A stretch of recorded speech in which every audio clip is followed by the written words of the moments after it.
This is the Late Round Podcast with your host, JJ Zachariason.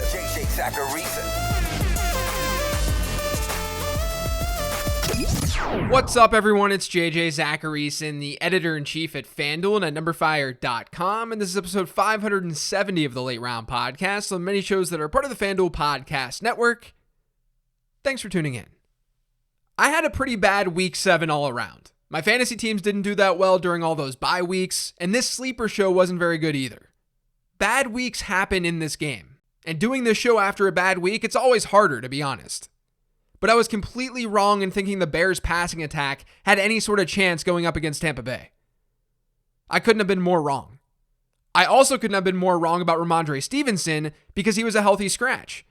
I do think the process was totally right with him last week, though, given what we saw from the other running backs in that Patriots backfield. I also gave some bad advice with the players to sit section of this podcast. I shouted out 4 guys, and only one of them really gave you a bad game. That was Tyler Lockett. There were at least a couple of big hits. Tua was my favorite streamer last week. He came through. One of my favorite tight end streamers was CJ Uzomah. He came through. And then my favorite defensive streamer last week was the Giants, and they came through. But I expect better each week. So let's try to get back on track here in Week 8. Before we get into this week's sleepers, I wanted to let you know that with the NFL season in full swing, FanDuel and Guinness have teamed up to make your Sunday night that much better. Introducing the Guinness Halloween Challenge Daily Fantasy Contest and Last Touchdown Bonus. Here's how it works. Make your best 5-man roster for this Sunday's matchup between the Cowboys and the Vikings while staying under the salary cap and compete for your share of $20,000 in cash prizes. Now, if that's not enough, any lineup that rosters the player in the MVP slot who scores the final touchdown of the game will win a share of $5,000 in bonus cash. Sunday night will be here before you know it, so head to FanDuel.com/Guinness Halloween to enter today. Must be 21 years older to enter. Please drink responsibly. Guinness Draft Stout. Imported by Diageo Beer Company, USA, New York, New York. For more details, visit FanDuel.com or download the FanDuel Fantasy app. Eligibility restrictions apply. For those of you who are new to this show, the first tier represents players who are rostered in about 25 to 50% of Yahoo leagues you could consider starting. Let's start with some quarterback streamers. I'll be honest, I really wanted to call out Sam Darnold here because the matchup against Atlanta is just so good. But he's just been so bad. I can't recommend him because of that. But I will recommend Daniel Jones, who was featured in this week's 15 Transaction Show. Jones has rushed for 27 or more yards in 5 of 7 games played this year. And in one of those games where he didn't, he got knocked out against the Cowboys. That essentially brings 3/4 of a passing touchdown worth of points to the table each week. Now he gets a Chiefs team that's the 4th best matchup for quarterbacks when looking at adjusted points allowed. The Giants won't be able to just sit back and run the football. And more passing volume could invite more scrambles for Daniel Jones. So I like him as a streamer this week. I also like Carson Wentz. He's been playing good ball over the last month, and he's averaged almost 20 fantasy points per game over his last 3. Tennessee's coming off a strong defensive performance against the Chiefs, but the secondary is still beatable. We shouldn't let that one game overshadow a larger sample. The Titans are 9th in adjusted points allowed to quarterbacks, and this game has a decent over-under for this slate. So Wentz should work this week. Moving on from quarterbacks, I guess that we should talk about Kenneth Gainwell. We still don't know about Miles Sanders' status for this weekend at the time of this recording. But if he doesn't go, we should expect Gainwell to see more work on the ground than usual. He was out-attempted by Boston Scott this past week, but he should be in line for a pretty strong target share. Philadelphia has a 26% running back target share this year when the league average is closer to 19%. And Detroit's also an average team when looking at adjusted target share allowed to the running back position.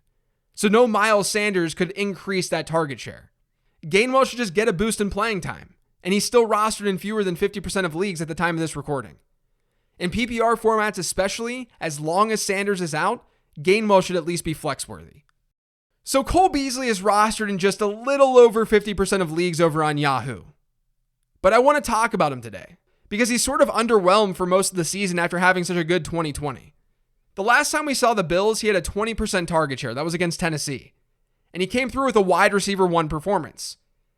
In his 2 games prior to that, he was essentially worthless in fantasy football.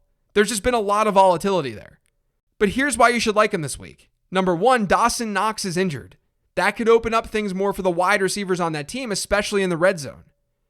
Number 2, Miami's been an advantageous matchup for slot players this year. They rank 6th in percentage of targets to go to that area of the field, and only the Titans have allowed more slot yards. So I'm kind of into Beasley this week in a game where the Bills should score some points. The last guy in this tier that I want to bring up is Marquez Callaway. The Saints get the Bucs this week, and as I talk about almost every week, the Bucs face a lot of pass attempts. Not just because teams have to keep up pace with the Tampa Bay offense, but because the Bucs can stop the run well. So teams are forced to pass. On the season, Tampa Bay has faced the highest pass rate allowed. Meanwhile, New Orleans has been dead last in pass rate. New Orleans is probably going to have to throw more than they typically do. And Callaway would benefit. He's seen about a 20% target share for New Orleans this year, and he's hit a 19% share in all but 2 games. And again, that's technically on pretty limited volume. So that target share is typically not yielding a lot of targets. But in this game where they should throw more, that could bring more targets. The next tier consists of players rostered in 10 to 25% of Yahoo leagues, and I've got one more quarterback for you. Teddy Bridgewater. Yes, Teddy Bridgewater. He gets Washington this week, and the football team is the most advantageous matchup for quarterbacks according to my adjusted points allowed method. Bridgewater's also getting Jerry Jeudy back. That could be a big boost for the team's passing attack. So he makes sense, though I'd rather play Danny Dimes or Carson Wentz. This past week, Samaje Perine got some garbage time production. He's not splitting a backfield with Joe Mixon 50-50 like it might appear.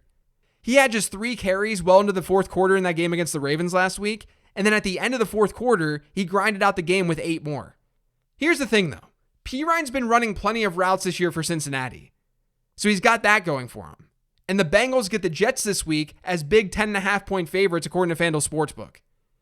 Not only could garbage time happen again, but New York is still first in the league in adjusted target share allowed to running backs. So Perine's not a terrible option.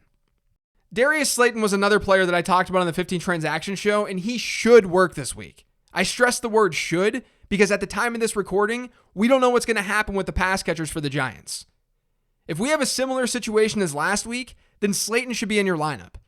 He saw 28% of New York's targets, and now he'll likely be in a game where the Giants have a pass-heavier script because they're facing Kansas City. So watch that injury report throughout this week because Slayton might be a very decent play. The last player I want to shout out in this tier is probably my favorite tight end streamer this week, and that's Tyler Conklin. Conklin doesn't have the highest target share in the world, but it's okay enough for the position at 13%. He's also 13th in the league in tight end routes run, despite the Vikings already having their bye. And that's because Minnesota's averaging the 7th most team targets per game this year. Now they get Dallas in a game with a high over-under, a game that could end up shooting out. And Dallas is 12th in adjusted points allowed to tight ends. So I think Conklin is the best traditional tight end streamer this week. I've got 3 deep sleepers for you in this last tier, which consists of players rostered in 0% to 9% of leagues. Brandon Bolden is one of them. This is definitely more of a low ceiling play for the most part, and who knows what happens with the Patriots backfield. If Ramondre Stevenson is active this weekend, I would be lower on Brandon Bolden. If he's not though, Bolden could work as a flex. He ran the most routes for the Patriots once again in week 7 at running back, and he finished the day with a 17.5% target share. Now the Patriots are facing the Chargers as pretty big underdogs. So in a negative game script or a possible negative game script, New England would hypothetically opt to go to Brandon Bolden.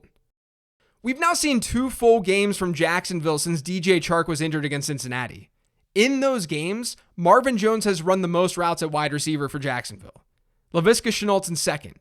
But Jamal Agnew is right behind Laviska Shenault. He's run just 1 fewer route. And during these 2 weeks, Agnew has 14 targets compared to Jones's 15 and Shenault's 13. The majority of Agnew's playing time is coming from the slot. He's played 78% of his snaps from there. And this week he gets a top half matchup against the Seahawks, a team that ranks 7th in slot yards allowed this year. The last player in this tier is a deep tight end streamer, and that's Pat Freiermuth. In Pittsburgh's last game played, which was back in week 6, Freiermuth ran more routes than teammate Eric Ebron. And he also saw 5 more targets than Ebron. Freiermuth actually had an 18% target share in that game.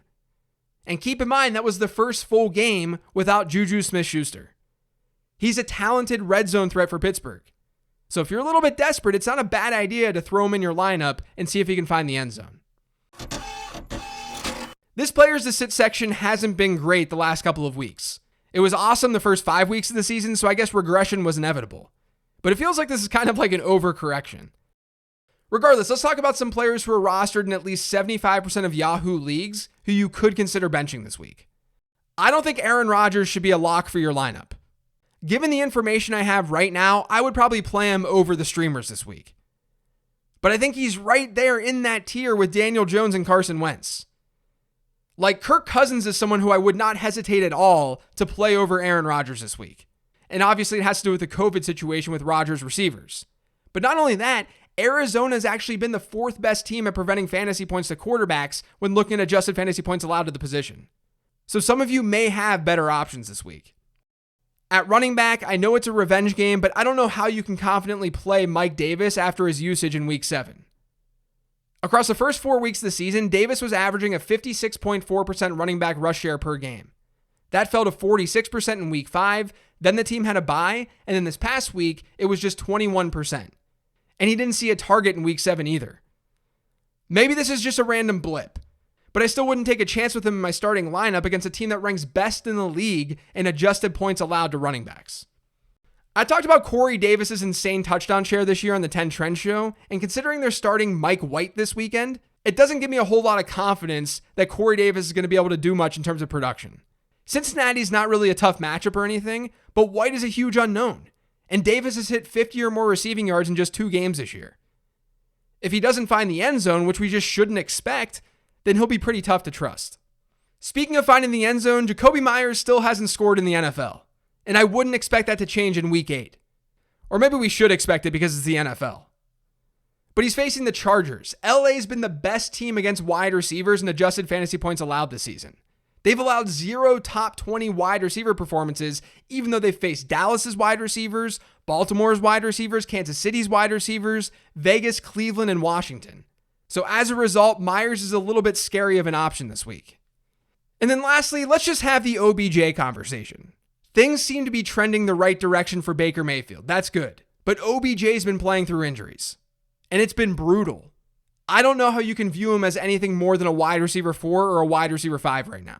Period. As for the streaming defenses this week, there are actually a good number of them. I talked up Cincinnati earlier this week on the 15 Transaction Show. They're the number 1 defense. But you could look at Philadelphia against Detroit, LA against New England, or Seattle against Jacksonville. Those defenses, their percent roster numbers have gone up since the beginning of the week, but I think each of them should work here in week 8. That's going to do it for today's show, though. Thanks to all of you for listening. If you get subscribed to the Late Round Podcast, make sure you are by searching for it pretty much anywhere podcasts can be found. And don't forget to follow me on Twitter at LateRoundQB. Thanks for listening, everyone. Really appreciate it. I'll talk to you tomorrow with the weekly mailbag show.